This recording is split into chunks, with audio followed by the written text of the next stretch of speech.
예, 여러분 반갑습니다. 어반입니다. 오늘은요, 코로나가 찢어놓은 국제 결혼이라는 제목으로 이야기를 한번 해보려고 합니다.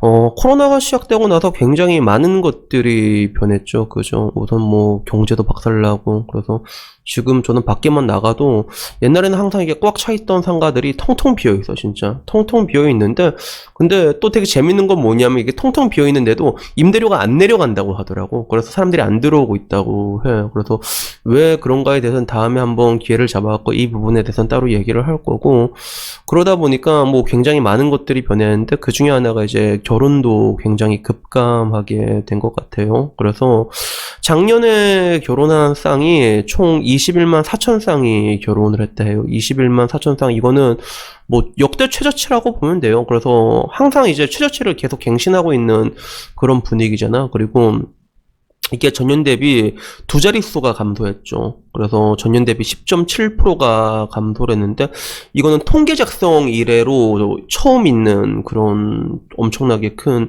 수치라고 얘기를 합니다. 그리고 안타깝게도 이런 식으로 결혼 건수는 굉장히 줄어들고 있지만, 오히려 이제 이혼 같은 것들, 이게 경기가 안 좋아 보니까 이혼도 이게 줄어들고 있거든요. 그래서 실제로 제가 이제 법원 쪽에 제가 일하는 친구가 있어가지고, 그래서 법원에서 일한 거 아니고 법원 사거리 쪽에 앞에 안경브라더스라고 안경점에 일하는 친구가 있거든. 그래서 걔네들 얘기 들어보니까 그게 사람들이 이제 경기가 안 좋으니까 이혼을 안 한대. 그게 있다 하더라고. 그러니까 돈이 있어야지 서로 이렇게 딱 갈라먹고 나오는 건데, 지금 이제 이혼을 해도 서로 이제 입 닦아 먹고 살기 힘드니까 사람들이 오히려 경기가 안 좋아지니까 더들이 이제 야 일단 좀 참고 살자 이런 사람들이 많아지고 있다고 하더라고. 그래서 뭐 이혼 건수는 줄었는데 또 안타까운 거는 황혼 이혼 건수는 또 늘었다고 해요. 그래서 황혼 이혼이라고 얘기하면 뭐 결혼 그 기간이 굉장히 긴 사람들을 얘기하잖아요. 그래서 보통 이제 이혼을 했을 때 나이가 혼인 지속 기간이 16.7년이 나온다고 하는데, 근데 이런 뭔가 20년 이상 혹은 30년 이상 결혼 생활을 지속한 부부들의 이혼율은 점점 높아지고 있다 하더라고. 특히 30년 이상 결혼 생활을 한 사람들의 이혼 건수가 전년 대비 10.8% 늘어서 1만 6천 건이 이혼을 했다고 해요. 그죠? 그래서 이혼율도 어마어마하죠. 지금 와서 보면 30년이면 뭐 이혼할 일이 뭐가 있을까 싶은데, 그래도 이제 그만큼 참고 살았으니까 살기 싫다는 거 아니에요. 그죠? 그렇게 늘어가지고 뭐 결론적으로 혼인 건수 같은 경우도 지금 21만이면 당장 2001년에 31만이었는데 이게 거의 이게 반토막이 났다 보면 되죠. 타노스처럼 이렇게 딱 박살났다고 보면 되는데, 근데 더 암담한 거는 이때 이 코로나에 맞춰가지고 더 많이 박살난 게 이제 국제결혼 커플이라는 것들이죠.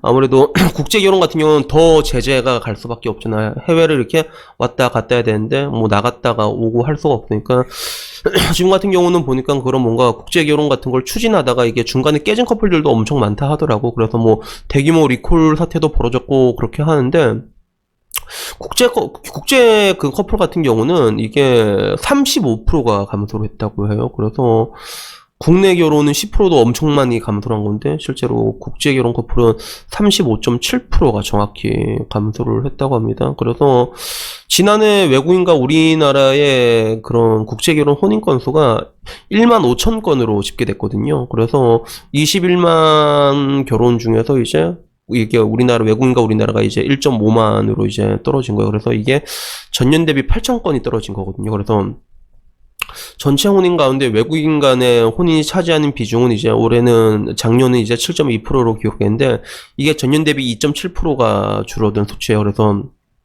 지금은 이제 국제결혼이 거의 10%대까지 올라왔거든. 근데 코로나로 인해가지고 엄청나게 많이 뭐 그렇게 감소하게 된 거죠. 그래서 뭐 외국인과 혼인하는 그런 국적 같은 경우는 제가 국제결혼에 대해서도 간간히 얘기했잖아요. 지금 와서는 이제 베트남이 탑티어를 자랑하고 있어요. 베트남이 부동의 넘버원이고 여전히 올해도. 그래서 베트남, 중국, 태국 순으로 해서 뭐 30년 전이랑 비교했을 때는 태국이 엄청나게 치고 올라오는 그런 분위기고, 뭐 베트남도 엄청나게 치고 올라갔지. 중국은 오히려 20년 전에 엄청나게 강세였다면 중국은 이제 한풀 꺾이는 분위기고, 그리고 우리가 좋아하는 일본 여자 같은 경우는 이제 순위권 받기라 보면 돼요. 그래서 매년 거의 한 800건 정도밖에 안 나오더라고. 일본 여자와 한국 남자 커플은 그렇게 나오고, 반대로 이제 한국 여자 혼인한 외국 남자의 경우는 제일 많은 게 이제 미국이 26%가 나왔고, 그리고 중국이 22%, 그리고 베트남이 11%가 나왔다고 하는데, 근데 뭐 이거는 다 알고 있을 거예요. 이게 대한민국이 진짜 그런 뭔가 국적을 취득하기가 이렇게 쉬운 나라가 없거든. 그래서 뭐 이제 국제 결혼하러 와가지고 이게 한국 남자 만나가지고 국적 한국으로 바꾸고 그 다음에 이혼하고 자기 고향에 있는 남자 데리고 와가지고, 그래서 그런 식으로 고향 세탁해서 만나는 사람들이 많다는 건 여러분도 많이 아실 거예요. 그죠? 그래서 그런 식으로 뭐 되고 있는데, 근데 결론적으로 이제 외국인의 혼인 감소 이런 것도 조금 안타까운데, 제가 이것저것 찾아보면서 알게 된 게 뭐냐면, 지금도 외국이 아니라 그 농어촌에는 그런 게 있다 하더라고. 그 통일교 합동 결혼식처럼 그 국제 결혼도 합동식으로 하는 데가 되게 있더라고. 그래서 농촌 총각들이랑 이렇게 뭐 이제 국제 결혼, 이제 뭐 캄보디아나 베트남 이런 식으로 매칭을 하는 건데, 지금 와서도 남자들은 이제 베트남을 가장 선호한다고 해. 그럴 수밖에 없는 게, 말했잖아. 내가 다 살아보니까 베트남 애들이 그래도 평균적으로 와꾸가 제일 괜찮거든. 그러니까 뭐 다 똑같겠지, 그지? 근데 국제 결혼 이걸 보니까 좀 뭔가 좀 희한한 게 좀 많더라고. 내가 좀 찾아보니까. 그래서 보통 이제 농어촌 총각들이 이제 단체적으로 이렇게 하긴 하는데, 근데 말이 총각이지 거의 할아버지인 분들도 되게 많아. 나이가 한 50살 넘고 이런 분들이 있고. 그리고 몰랐는데 이게 국제결혼 농어촌에서 이게 영농이라고 하나 여기 종사하시는 분들 같은 경우는 국제결혼을 하면 나라에서 지원을 해주는 게 있더라고. 정확히 말하면 나라가 아니라 지자체인데, 그런 데서 이제 국제결혼 같은 걸 하게 되면 뭐 이제 뭐 비행기 값이라던가 이런 거에서 뭐 최대 1200까지 지원을 해준다고 해.